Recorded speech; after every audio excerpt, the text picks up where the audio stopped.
Long before you or I were born, there reigned, in a country a great way off, a king who had 3 sons.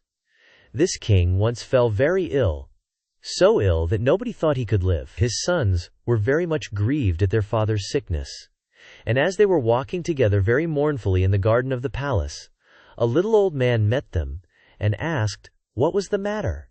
They told him that their father was very ill, and that they were afraid nothing could save him. "I know what would," said the little old man.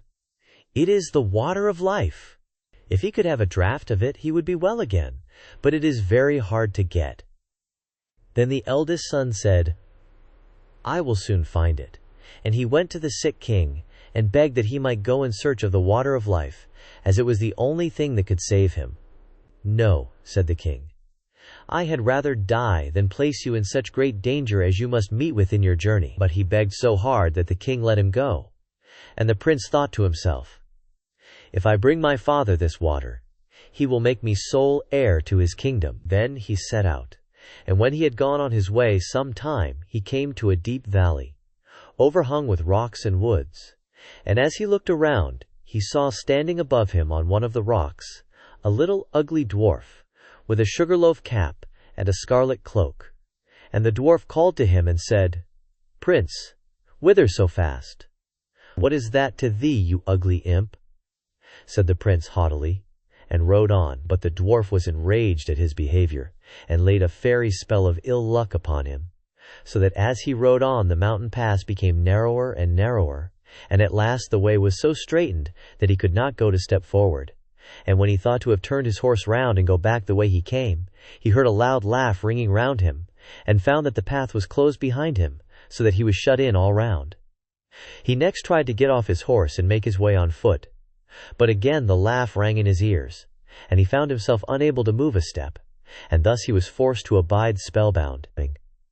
Meantime the old king was lingering on in daily hope of his son's return, till at last the second son said, "Father, I will go in search of the water of life." For he thought to himself, "My brother is surely dead, and the kingdom will fall to me if I find the water." The king was at first very unwilling to let him go, but at last yielded to his wish. So he set out and followed the same road which his brother had done, and met with the same elf, who stopped him at the same spot in the mountains, saying, as before, "Prince, Prince, whither so fast?" "Mind your own affairs, busybody," said the prince scornfully, and rode on. But the dwarf put the same spell upon him as he put on his elder brother, and he, too, was at last obliged to take up his abode in the heart of the mountains. Thus it is with proud, silly people, who think themselves above everyone else, and are too proud to ask or take advice. When the second prince had thus been gone a long time, the youngest son said he would go and search for the water of life, and trusted he should soon be able to make his father well again. So he set out, and the dwarf met him too at the same spot in the valley, among the mountains, and said, "Prince, whither so fast?" And the prince said, "I am going in search of the water of life, because my father is ill, and like to die. Can you help me? Pray be kind, and aid me if you can, or you know where it is to be found?" Asked the dwarfs. "No," said the prince, "I do not.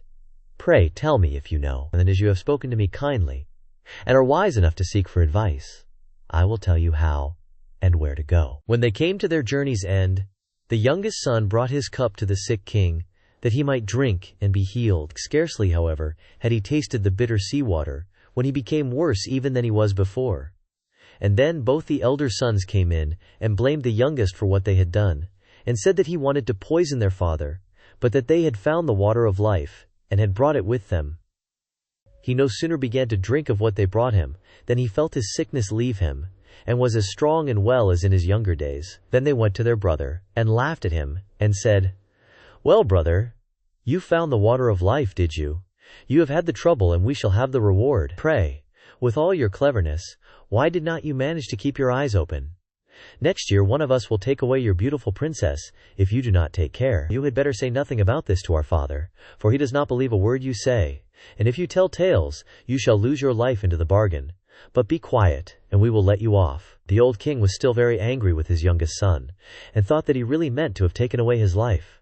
So he called his court together, and asked what should be done, and all agreed that he ought to be put to death. The prince knew nothing of what was going on, till one day, when the king's chief huntsman went a-hunting with him, and they were alone in the wood together, the huntsman looked so sorrowful, that the prince said, "My friend, what is the matter with you?" "I cannot and dare not tell you," said he.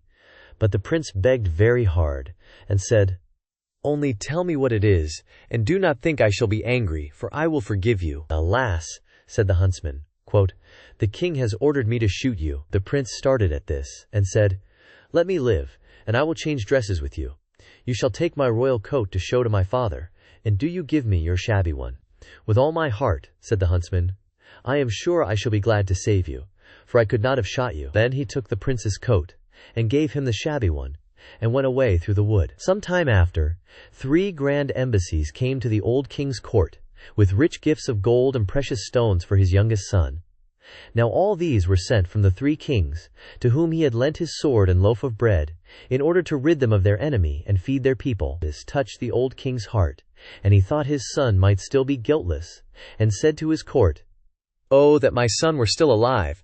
How it grieves me that I had him killed!" "He is still alive," said the huntsman, "and I am glad that I had pity on him. But let him go in peace," and brought home his royal coat.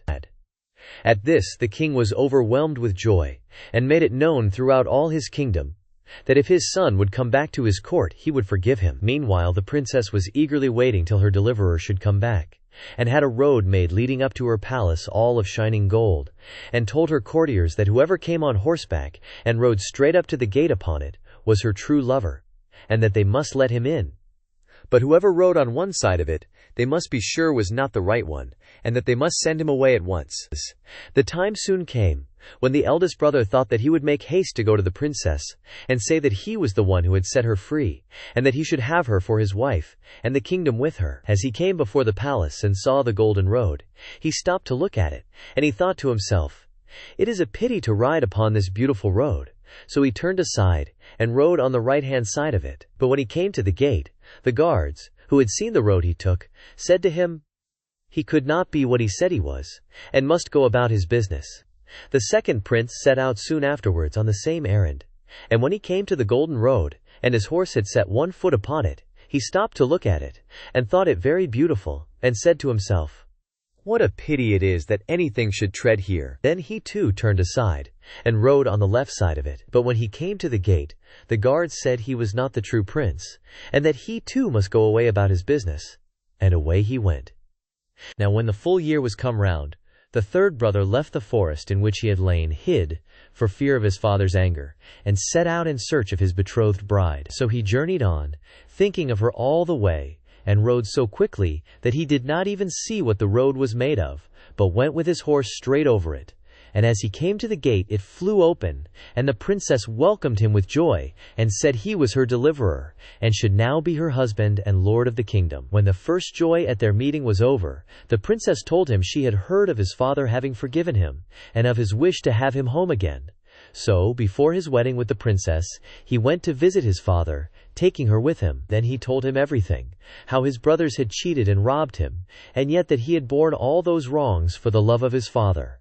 And the old king was very angry, and wanted to punish his wicked sons. But they made their escape, and got into a ship, and sailed away over the wide sea, and where they went to nobody knew, and nobody cared.